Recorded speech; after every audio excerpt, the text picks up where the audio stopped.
শারদাকাণ্ডে মদনের জামিনের সওয়াল করতে গিয়ে আদালত কক্ষে মমতা বন্দ্যোপাধ্যায়ের নাম টেনে আনলেন মদন মিত্রর আইনজীবী। এ বিষয়ে তিনি হাতিয়ার করেন আশরাফুল নামে শারদার এক আমানতকারীর সিবিআইকে দেওয়া জবানবন্দিকে। মদনের আইনজীবী বলেন, আশরাফুল নিজের জবানবন্দিতে জানিয়েছেন মিডল্যান্ড পার্ক অফিসে তিনি শারদার কর্মী সংগঠনের একটি বোর্ড দেখেন, সেখানে সভাপতি হিসেবে লেখা ছিল মদন মিত্রর নাম। তা দেখে তিনি সংস্থার ভবিষ্যৎ সম্পর্কে আশ্বস্ত বোধ করেন।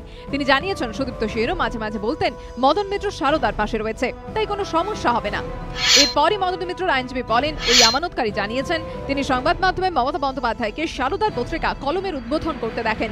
শারদার অনুষ্ঠানে মুখ্যমন্ত্রীর উপস্থিতি তাঁকে প্রলুব্ধ করে। তাঁর বিশ্বাস জন্মায় এখানে লগ্নি করলে প্রতারিত হবেন না।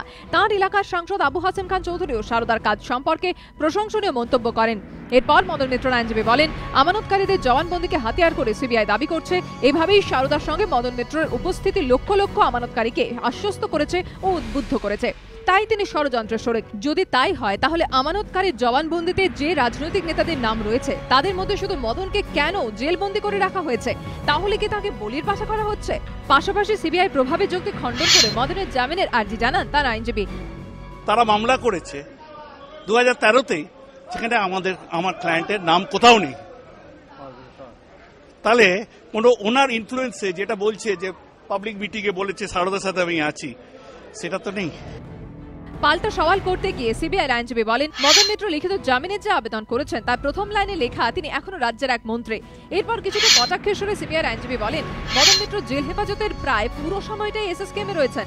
হাসপাতালে মদনকে যাবতীয় সুযোগ সুবিধা পাইয়ে দেওয়া হচ্ছে। একটা ওয়ার্ড আজকে রেখে এক্সক্লুসিভ চিকিৎসা চলছে মাসের পর মাস। এরপর সিবিআই আইনজীবী প্রশ্ন তোলেন, মদন মিত্র কতদিন জেলে আছেন, কতদিন হাসপাতালে রয়েছেন? তার শারীরিক অবস্থা জানতে চেয়ে সিবিআই জেল কর্তৃপক্ষকে চিঠি দেয়। এখনো কোনো উত্তর মেলেনি। বহু মাস তিনি ওই আদালতেও উপস্থিত হন না, তাই নতুন করে তার প্রভাবের কথা ব্যাখ্যা করে বোঝানোর দরকার নেই। মদনের ভূমিকা প্রসঙ্গে বলতে গিয়ে সিবিআই আইনজীবী আরো বলেন, মদন মিত্র নিজের ভাবমূর্তি বিক্রি করছেন। মনে রাখতে হবে মদন মিত্র জনপ্রিয় জনপ্রতিনিধি, তাই তার উপস্থিতি বিশ্বাসযোগ্যতা তৈরি করে। সেটাই ষড়যন্ত্রের উৎসস্থল। দুপক্ষের সওয়াল জবাব শুনে মদনের জামিনের আর্জি খারিজ করে আদালত। রাজস্বী দত্তগুপ্ত রিপোর্ট, এবিপি আনন্দ, কলকাতা।